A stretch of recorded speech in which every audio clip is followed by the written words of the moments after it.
I'm Annie Schlesinger, and we're here at the next chapter again with a slightly different take on it today. I'm sitting with a woman who is an actress, and her name is Janiss Young, okay? And how old are you, Janiss? 79. 79, and when I met her, I thought, oh my God, she's so alive and vital. And so I decided to interview her, and she is basically still acting with a passion. You retired from teaching how many years ago? Well, I retired full-time teaching 12 years ago. Mm-hmm. I do go back now and then, which is invigorating, but I retired full-time 12 years ago. Do you have the option to go back? I mean, do you choose to go back, or they call you? No, they call me. Oh, okay. And it's certainly, as we were just talking about it, you know, it's invigorating to be around younger people. It is. It's an absolute jolt. Mm-hmm. And I've thought, actually, of trying to do that when I'm not. This is a college situation, but there are plenty of opportunities, I think, to volunteer teach. And that being with a young person is just a jolt, because you have to match their certainly when they're older, their energy level, and even when they're younger. I want to ask you to talk a little bit about your career. Do you remember being a little girl and all of a sudden sort of being just enamored by acting, or was it your first time?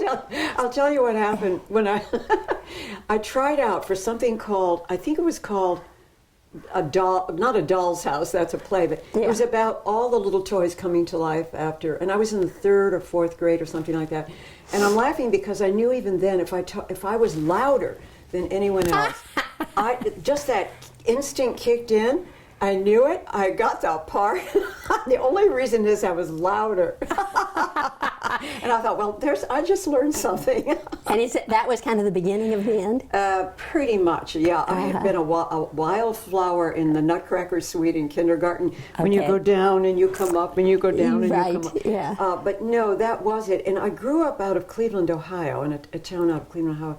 And we were so lucky because the Cleveland Playhouse was there. And in those days, in the 50s, you could count maybe 4 in the country of civic playhouses. And so when I got to high school, I became a curtain puller in the Cleveland Playhouse and saw lots and lots of plays. So you were really then became part of the theater when you were young. But thanks to the Cleveland Playhouse in high school, because in the 70s, many cities got their own civic theaters going, but in the 50s there weren't that many. Was your mom an actress? No, nobody. No one. No. So this was all new for you. Are you a single child? No, I have 3 siblings. And one of them is a musician and has carried that passion. If I can talk about my brother for a minute. Yeah. He is 82. Wow. And he's been a musician all his life. He's taught in colleges, and he's also out in California. He plays with groups. Well, at 82, he's developed an absolute passion for Irish music. And he plays the bodhrán, which is the drum. He has learned to play the little pipes, and he's in 2 different music groups out in California. Absolutely loving it, in love with it. He goes to workshops, Irish music workshops. Does age impact sort of musicians' lives, or do they? I mean, I think if you're passionate about it, you keep on your toes and keep practicing. And he does. Yeah. He definitely does. I think when it comes to acting, you have to have the part unless you're going to go do your own show. So whereas my brother Don can keep it going at his house and out of there, it's a little harder for me. I have to be in a play. Yeah. Tell me a little bit about sort of, I assume that being an actress, there is that moment when you're, looking out at the audience and you're really feeling in your part, and it's kind of a zing for you. And do you remember a sort of time like that when you go, "This is so fun," or "This is so right for me," or All the time. Okay. And it takes the audience. That's what it takes the audience to respond to you. This came up yesterday, I know, but I can only echo it. We shared going to a play. Yes, without the audience, every single performance is different. every audience is different, and we know it. And it's a communication. After all, the whole thing is telling a story. And telling a story and having people gather around like they must have done in the cave times. Right. They gather around and you tell a story. Well, without the people gathering around, what's the point? And so you always hear, every night, every afternoon, you'll hear a couple of reactions here or here, and you just work off that, and you work off it. Not in a way to please them, but more like, are you getting this? Right. How fabulous! Did you just get that? Not what I did as an actor, but the story. The story's being told. Well, that's what makes us. That's what gives us our passion. That makes us go. It's curious because I, as a young girl, well, it was high school for me that I was acting too. And I remember my first role, and it was just sort of something like that, of being, feeling that kind of response and just being electrified by it. Because you felt a sharing, right? Yeah, you felt like, God, I got it right, or I did, somehow or another right, I'm conveying the right thing, or, and it just was. And you're just as happy if somebody you're acting with gets it too. Yeah, because that means that we're all a team. Doing it. We're all sharing an event. And the beautiful thing about theater is you have to be there. It's not canned. You can't rerun it or anything. There's nothing like if there's a slip up, the audience are with you. If a doorknob falls off, they're there laughing, and they're all of a sudden they're rooting for you. Whenever there's a disaster, they're always rooting for you. That's good. Yeah. That makes you like your audience a lot. You have acted in both theater and film. And television, you did a long time. How do all of those vary? Well, we've talked about theater right now, about what a live charge it is. And you can't forget your lines in theater, but in television you can. We could talk about that. Talk about being 79 and remembering your lines. Well, I'm going to ask you about that. It's a wonderful, it's a wonderful chance to test your memory. Right. Yeah. It's challenging. You think it's really humbling. It's a humbling experience. You think you've got them. And when I was young, I'd work on my lines. I'd say, "Well, that's good. I got that scene. Now I'll go to the next scene." And then the next day I go back and I say, well, what play is this? What scene is this? And it goes on and on and on and on. And you have to work on your lines well in advance, but it's good for the mind. It's good for the memory. I'm sure it is very good for your brain cells. Whereas, as you say, film and television, you can edit out that a little bit. Although you have to watch out, because if you do a lot of that, they're not going to ask you to act very much. Yeah. I'm curious, one of the things that we often talk about, or I talk about with my friends, as we're all in our 70s going towards 80s, is this issue of all of a sudden a word just doesn't come.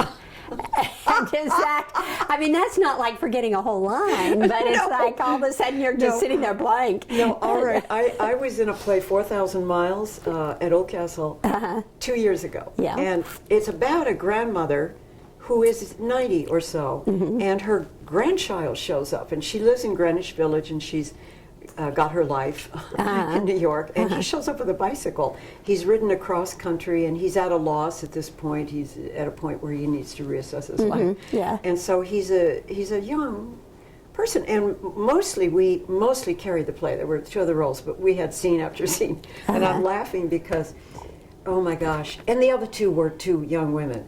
Okay, they knew their lines like that. Yes. And the look on their face as rehearsals would go on, and then he would try very kindly to tell me, that isn't the word. That's not even the line. That isn't the word. And I had so yes, so the young mind will keep those words. The older mind, I understand, and people can relate to this probably. I understand what the gist of it is. Yeah. but I can't remember the word. Yeah, it's just that. Actors and will often, go and substitute other words. Yeah. And often that word will come to you, but it'll be a little later while you're having dinner after the show or Which something. is not good for your fellow actors. No. So when you're older, when you're my age and you're acting, you have to work very hard on the lines because you can't do that to them. I want to talk a little bit about the creative process in acting. And I'm feeling, it's my suspicion that the creative process when we age is very powerful, and we need to honor it. And when we get new ideas, like in the morning when we're sitting, meditating or alone or having our coffee and we get a new idea, I think we need to honor that and try to act through it. Try to make it happen if it's a good idea. Excuse me. As opposed to what a lot of people have told me is happening to them as they age, is that they sit and they sit and they sit. Maybe then they decide to move into the kitchen and do something, but there's not enough of that kind of passion that goes into one's daily life. And I think creativity is one of those great things. And I'm wondering if, like, when you're thinking about a new role, starting to work on one, how is that? Does that resonate at all? That you're thinking how to play this, how to, different options that you have, and. Well, a lot of things are going through my mind at the moment. When you teach, there are two. When you act, it's more subjective. When you teach, but I was thinking along both lines as you talked, because as I'm older, as an actor, I love to sit out in my backyard and watch the sun go down, and I find it's more and more valuable to do these things, to meditate, to enjoy a walk. I'm going to try to frame this thought. As I get older in my acting, I find that goes into my acting. I think this is what you're saying. Well, where do you take it from a thought that you have to doing something? Yeah, absolutely. And part of my response is that I bring to acting something different than I used to. It used to always be about, or teaching, it used to be about what was it I was teaching or what was the play. At this point, I'm bringing, sitting out in the backyard at sunset seems to go into the to use a big word, the wisdom of researching and going into a role in a way that it didn't. So that can be a step. If you sit out, let's say, in the backyard, and I love birds, I have bird feeders, and I love to see what the community is in the bird community. And you take that and you say, I can take that somewhere. I can take that experience into volunteer teaching. I can take it, volunteer teaching occurs to me a lot. I could take it into going and joining music groups. I'm thinking that it's the value of what we understand when we're older, or what we can sit back and experience. We're not in that rat race. We're not like, gotta do this, gotta do this. We can appreciate some of the beauty around us, I think. And you can take that in so many ways. Just take it off the chair, and take it into going and joining a music group, a choir, teaching. What are some of the other things? There's so many. The creative arts. When you think of like making a piece of sculpture or, a painting, whatever. And there are writing workshops. Yeah. There are a lot of groups locally that will feature things like pottery making, writing workshops. You're taking your wisdom, your experience, and putting it into something. But it sounds like even more. It sounds like it is sort of a new level of experience that can then be. I think we give to other people too, just by when we say hello. How attentive we are, where that spirit pours over for them, and and I think that's kind of what you're talking about, sort of letting that wisdom that we're gleaning, sort of come into us and then sharing it in however, Well, that is creative. There is a crucial creative step that you say, or you don't say, but you're inspired to to do that, to step out, right, to share in some way. Yeah. And I think, like, I have a friend who's a sculptor, and I think that he does that too in his work. His connection with people is not so immediate as I'm saying at the grocery store when I'm, sort of paying my bill or whatever. But I think he feels that gift that he's giving also. But I think that we are lucky to open ourselves to that experience as we age, and then if we choose to pass it on, and that's through our acting or through our whatever, our greetings. Well, pass it on. Yeah. That passing it on, I think, yeah. And we have New York. There are also, for me, teaching. I still feel inspired. Right. Well, I have to just ask you about. You mentioned a course that you give that's called Mass. Mm-hmm. Tell me a little bit about that. Sounds so fascinating. That's the main. Now, of course, you could teach a bunch of stuff, but that's the one everybody wants. It started out because I felt like years ago, some of the young actors were studying a lot of acting, but their bodies weren't free, and they would take dance, and they would study singing, but somehow it wasn't coming into their inner life on the stage as a performer, as much as I felt it should. So I started something that I've been trained in a little bit myself. I started bringing in masks, real masks. And it worked. It started working. In other words, young people studying performing arts, they started experimenting with voices, with vocal stretches that they might not have done without a mask on. They started moving and goofy stuff. It gave them a liberty. That's right. It gave them permission. And the funny irony of the whole thing is, they were more revealing in a mask than they were without one, but all the same, they felt like they had permission because they had the face was being covered. And so it became a way to get young people to experiment, start doing spontaneous, getting out of their own body language and voice language and doing any amount of fun stuff. So I now have 132 masks. Oh my God, how great! But that were made, or you just collected them? Oh, everything. Some I got in Mexico. I collected some there. We always make, when we do the class, everybody makes their own, and they can take that away with them. And then I have some half-masked from former classes. Right. And paper mache, and they're just gleaned from everywhere. Wonderful. Ones you collected and whatnot. And, they're kind of beat up, but they do the job. Yeah. So it's not a class in mask making, which is a wonderful idea, and is taught, or it is done around here. I think Vermont Arts Center every so often will do that in North Bennington here. Teach a class in making masks. This is in performing. In performing, and but it's not about how well you perform. It's about getting out and taking chances. I'm curious. Then, are they randomly distributed, handed out, or do people get to choose? Both. Okay. Both are valuable. Okay. And then the other thing is very valuable is to talk a lot about it afterwards, because people will just say, "Oh, well, that was fine. I felt good." But then if they started thinking about it and they'd say, "Well, I was using my right leg like the Dickens. I was just somehow this character seemed to want to do that." Right.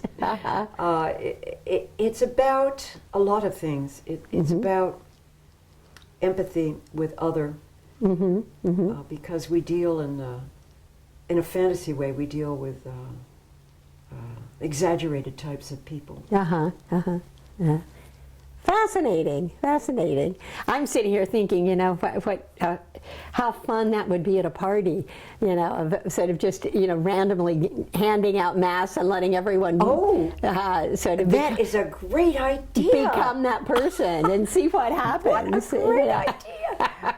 It's a step up from a costume party. Yeah, But at a costume party, we plan, and I think probably we plan if we gravitate towards a character, it's something that we probably feel safe with, or maybe want to embellish a bit. But, that's a great observation. That's why sometimes I give the mask to somebody rather than them.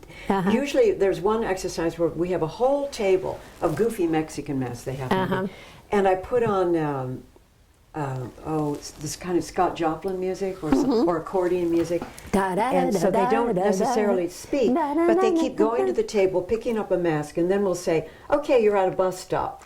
You're waiting for a bus," and then they come and they're in their mask, and then they leave the stage and they get another one, and then there's a continual picking up of a new mask and going and waiting for your bus and coming off, and it's a wonderful way to get people. To expand into into sort of different. Excuse me, but one other quick thing: humor. Humor, yeah. I think humor comes from perspective of all sorts. Cultures can have it, so forth. Right. We have it. Yes, absolutely. And I was thinking, I visited a friend of mine the other day who is 103, and I learned things from her. I mean, the way her humor was just terrific. And she said something that was so wonderful. She said, "I just always love going to sleep at night. I never know if I'm going to wake up or if I'm going to come back as an animal or what's going to happen, but every day is an adventure." And I thought, oh, what a great statement to face your life like that every day. That is beautiful. I know, exactly. And it's taking something and having value of it. Right. She values every day. And she got it, and she's fun, and it's funny. And it's funny, and she, that's right, and she can acknowledge that. And it's more funny than it is fearful. There you go. Yeah, and we all want to remember that and I think that actually fear, we need to do a whole show on fear and what it can do to us that is not so pleasant. And it is more funny than it is fearful. Yes, that's a good axiom to remember. I think on that note, I think I'm going to think about that too. Yeah, I think I'll say thank you to you, Janice. This was so fun. I have this feeling we could go on for another hour and a half, but we don't want to test our... I do want to say that I love your show. And, thank you. I think it's so wonderful that you do it. Thank you. Yeah. So anyway, until the next time, I'll say goodbye and thank Janice, and it's been lovely.